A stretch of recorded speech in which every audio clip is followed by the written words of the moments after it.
Salut, je m'appelle Julita et je suis femme de ménage dans un hôtel chic de la ville. Après avoir eu mon bac, mes parents m'ont forcé à travailler à mi-temps parce que, selon eux, j'étais une gamine gâtée qui n'avait aucune idée sur la manière avec laquelle fonctionnait le vrai monde. Et entre travailler dans le resto de mon père et nettoyer la saleté des gens, j'ai choisi la deuxième option. Au moins, je pouvais travailler seule sans personne pour me donner des ordres. Donc, j'ai commencé à travailler dans cet hôtel. Tout s'est bien passé, j'ai rapidement appris le processus et j'avais mon propre emploi du temps. Mais après quelques temps, je me suis ennuyée. Donc j'ai commencé à fouiller dans les affaires des gens. Ne me jugez pas, je ne connaissais pas les personnes qui séjournaient à l'hôtel. Je ne faisais aucun mal en les espionnant. C'était uniquement pour le divertissement. Au début, je fouillais seulement les affaires laissées sur la table de chevet. Mais les choses sont rapidement devenues ennuyantes. Donc j'ai commencé à fouiller dans les placards. Et j'y ai trouvé des costumes bizarres, des perruques, des photos intéressantes, des lettres d'amour, des chaussures étranges et plein de trucs. Une fois, j'étais en train de nettoyer la suite la plus grande et la plus luxueuse de l'hôtel. Le genre de suite que seules les personnes riches peuvent se permettre. J'ai fini le nettoyage des chambres et il était temps de procéder à quelques fouilles. J'ai ouvert le placard et j'ai trouvé une magnifique robe Dior dorée. Elle brillait tellement que j'en ai eu le souffle coupé. Waouh! Même dans mes rêves les plus fous, je n'aurais pas eu la chance de porter un truc comme ça. Sans y réfléchir à deux fois, je l'ai essayée. Elle était splendide. Elle m'étalait tellement bien que j'ai pensé qu'elle était faite spécialement pour moi. Je me suis tenue devant le miroir et j'ai fait semblant d'être une actrice recevant son premier Oscar, m'inclinant et lançant des baisers à la foule. Et puis j'ai entendu un son de clic. Quelqu'un a essayé d'ouvrir la porte. J'ai commencé à paniquer. Oh mon Dieu, ils vont m'attraper et je vais être virée. Voire pire que ça, je vais aller en prison parce que j'ai utilisé les affaires des autres. J'ai essayé d'enlever rapidement la robe, mais je n'ai pas pu. La fermeture éclair s'est coincée. Donc je me suis tournée vers la solution la plus évidente. Je me suis cachée sous le lit. Un homme est entré dans la chambre. Je l'ai vu marcher et parler au téléphone en disant: J'ai juste besoin d'une fille qui fasse semblant d'être ma copine pour ce soir. J'ai la robe et je la paierai 3000 $. Trouve-en-moi une le plus tôt possible. Il a pris une valise et il est sorti. Je me suis relevée, j'ai remis mon uniforme et je suis sortie de là. C'était limite. Mais je ne pouvais pas oublier ce que l'homme a dit. 3000 $ pour une nuit. C'est l'équivalent de mon salaire mensuel. Et il parlait probablement de la robe que je portais. Je pouvais être la fille dont il avait besoin. Mais comment pouvais-je m'y prendre? J'ai espionné l'homme 2 nuits de suite et j'ai remarqué qu'il passait son temps dans le lobby. À la troisième nuit, j'ai décidé d'y aller. J'ai mis la plus belle robe que j'avais et je me suis un peu maquillée. Et je suis partie lui parler.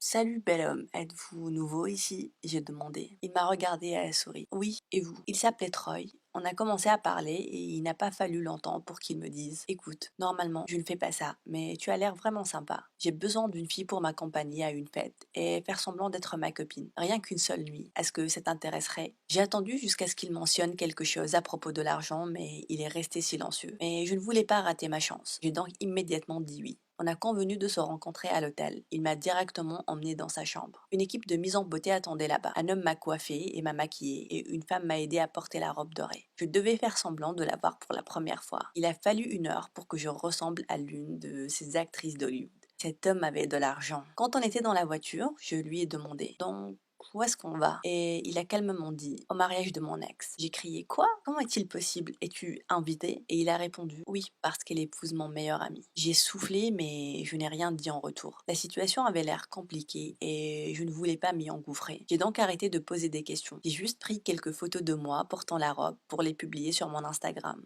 Tout le monde devait me voir avec. Puis, on est parti au mariage. C'était un mariage de conte de fées. Des roses partout, un groupe de musique et des gens très bien habillés. Est-ce que tout le monde était riche ici, mis à part moi? Troy a pris ma main et il est directement parti voir les mariés pour les féliciter. J'ai remarqué que plus on s'approchait, plus il devenait nerveux. Je marchais à son bras et je sentais qu'il écrasait le mien au lieu de le tenir. Quand on est arrivé, il a regardé la mariée avec des yeux remplis de douleur. Pauvre petite chose. Il avait encore des sentiments pour elle. Il a dit félicitations. La mariée a souri et a acquiescé, mais elle n'a rien dit en retour. J'ai donc décidé de briser ce silence bizarre en disant: Félicitations, Troy m'a dit que vous êtes sortis ensemble. Merci de l'avoir laissé. Je ne pouvais pas demander un meilleur homme que lui. Troy a souri et la mariée avait l'air énervée. On l'a laissé debout comme ça et on est parti danser. Il riait tellement fort. Il a dit: Waouh, tu as vraiment excellé. Tu as vu sa tête? J'ai répondu: Première règle de rupture, montrer qu'on est meilleur sans eux, même si on ne l'est pas vraiment. Il n'a pas arrêté de rire. On a dansé, dîné et la soirée s'est agréablement passée. Troy était un gars vraiment cool. On a quitté la fête et on a erré dans les rues. On est passé devant l'un de ces camions qui vendaient des glaces. J'ai lancé au chauffeur: arrêtez la voiture. Troy était surpris. Je suis descendue et j'ai acheté 2 cônes de glace pour nous. Ceci, mon ami, est la meilleure glace à 2 $ que tu ne vas jamais goûter de ta vie. Puis, je l'ai emmené dans un endroit spécial d'où on pouvait voir la ville d'en haut, avec toutes les lumières et tous les bruits. À 3 heures du matin, on est rentré à l'hôtel. On était fatigués mais excités par tout ce qu'on a vécu. Je suis partie dans la chambre pour enlever la robe et remettre mes vêtements. Mais Troy a dit: tu peux la garder. Je ne me suis pas amusée comme ça depuis longtemps. Merci. Je ne pouvais pas croire ce qu'il me disait. Cette robe coûte plus de 20 000 $. J'ai essayé de dire non, mais il ne voulait rien entendre. Donc, je suis rentrée avec la robe. Le lendemain, j'ai repris le travail. C'était comme si j'avais vécu une nuit de Cendrillon et que tout était fini. Retour à la réalité. Mais en sortant de l'ascenseur avec mon chariot de nettoyage, j'ai vu Troy qui se dirigeait vers moi. J'ai flippé et j'ai instantanément appuyé sur le bouton et la porte s'est fermée. Pour une raison quelconque, je ne voulais pas lui dire que j'étais la femme de ménage. J'étais embarrassée par ça et je voulais qu'il se souvienne de moi comme la fille sympa avec qui il a passé du bon temps et non pas une croqueuse de diamants. Donc j'ai essayé de l'éviter durant son séjour à l'hôtel. À chaque fois que je le voyais venir, je partais du côté opposé et j'ai demandé à Anita, une fille qui travaille avec moi, de nettoyer sa suite. De cette manière, j'étais sûre de ne pas accidentellement tomber sur lui. Mais je n'ai pas pu arrêter de penser à lui. Je le regardais de loin, quand il prenait son café dans le lobby, quand il déjeunait à l'hôtel. Il était tellement beau. Et puis, une semaine plus tard, notre hôtel a organisé une conférence pour les hommes d'affaires. Le gérant de l'hôtel nous a demandé de travailler comme des serveuses pour gagner plus d'argent. Je devais le faire, je pourrais utiliser cet argent en plus et les pourboires. Troy était dans la pièce cette fois-ci. En revanche, il était avec une belle fille, blonde, les yeux bleus, portant une incroyable robe blanche. J'ai essayé de les éviter toute la nuit et j'ai réussi à le faire. Mais plus je regardais Troy flirter avec la fille, plus je m'énervais.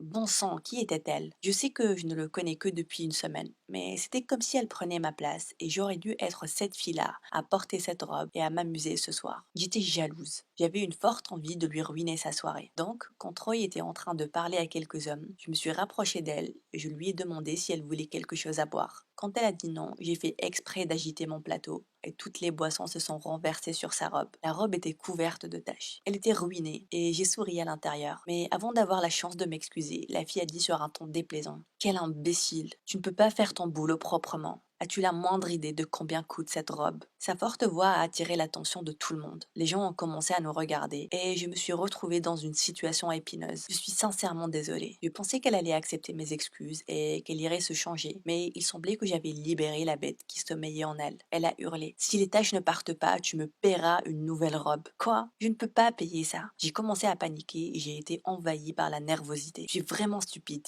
Qu'est-ce que j'ai fait? Je n'ai pas arrêté de m'excuser. Oh, je suis désolée, je ne l'ai pas fait exprès. Je la nettoierai, je vous le promets. Puis, Troy est venu. Il était surpris de me voir portant un uniforme. Il a demandé à la fille de se calmer. Ne t'inquiète pas, je t'en achèterai une autre. Puis, il m'a regardé et a demandé: où étais-tu passé? Je n'ai pas arrêté de te chercher partout. Qu'est-ce que tu fais ici, avec ces vêtements? J'ai répondu: je travaille. Je suis une femme de ménage. Je travaille à l'hôtel. Troy avait l'air confus. Il s'est rendu compte qu'il sortait avec une femme de ménage. Donc il a dit: ce n'est pas approprié, tu devrais travailler ailleurs. Quoi? Il me faisait la morale sur la manière avec laquelle je devais vivre ma vie. J'étais furieuse. Donc j'ai dit: travailler ici n'est pas approprié, mais payer les gens pour qu'ils t'accompagnent à des fêtes, ça c'est approprié, hein. Il était choqué, il a demandé: qu'est-ce que tu veux dire? Je n'ai pas répondu, j'ai nettoyé le bazar et je suis partie. Mais une chose pire que ça est arrivée. La fille qui était avec Troy voulait se venger. Elle savait que la scène des boissons qui se sont déversées sur elle n'était pas une erreur. Elle a demandé au gérant de l'hôtel de voir les caméras. Et quand ils les ont vues, ils m'ont vu le faire intentionnellement. J'ai été virée. Quand je suis rentrée à la maison, mes parents m'ont crié dessus pour avoir été renvoyée. Tu es une bonne à rien, tu ne peux même pas réussir un boulot. Et pour la première fois de ma vie, je pensais qu'il disait la vérité. J'étais une horrible personne qui ne créait que des ennuis. J'avais besoin de changer. Donc j'ai quitté leur maison et je me suis installée dans une autre ville. J'ai trouvé un appart avec 2 autres filles. Ce n'était pas grand-chose, mais c'était tout ce que je pouvais me permettre. Et il y avait une bonne chose que j'ai appris à travers cette expérience inoubliable. Et c'était que j'aimais la mode. Donc, j'ai intégré une école qui avait des programmes de création de mode. J'ai accepté un poste en tant qu'assistante commerciale et j'ai travaillé pour monter les échelons. 6 ans plus tard, je suis devenue la gérante d'une entreprise de stylisme connue. J'ai réussi et j'ai prouvé à mes parents qu'ils avaient tort. J'aurais espéré pouvoir parler à Troy et le remercier. S'il n'y avait pas eu cette robe, je n'aurais jamais découvert ma vraie passion dans la vie. Mais puis, alors que je travaillais dans mon bureau, un magazine m'a appelé pour faire une interview avec moi. et j'ai accepté. La journaliste m'a demandé: comment êtes-vous tombée amoureuse de la mode? C'est étrange, parce que votre famille n'a rien à voir avec ça. Ils ont un restaurant, n'est-ce pas? J'ai souri et je leur ai raconté l'histoire de la robe dorée. Je leur ai raconté la première partie de l'histoire. Ils ont trouvé ça amusant et romantique. Ils ont donc demandé s'ils pouvaient prendre une photo de la robe. J'ai accepté. Mais 2 jours plus tard, j'ai eu un appel téléphonique. L'interlocuteur a dit: je pensais que tu avais oublié notre petite aventure. Je pensais que je n'allais jamais te revoir. J'ai souri. Que pensez-vous de mon histoire? Faites-le moi savoir dans les commentaires en bas et n'oubliez pas de vous abonner.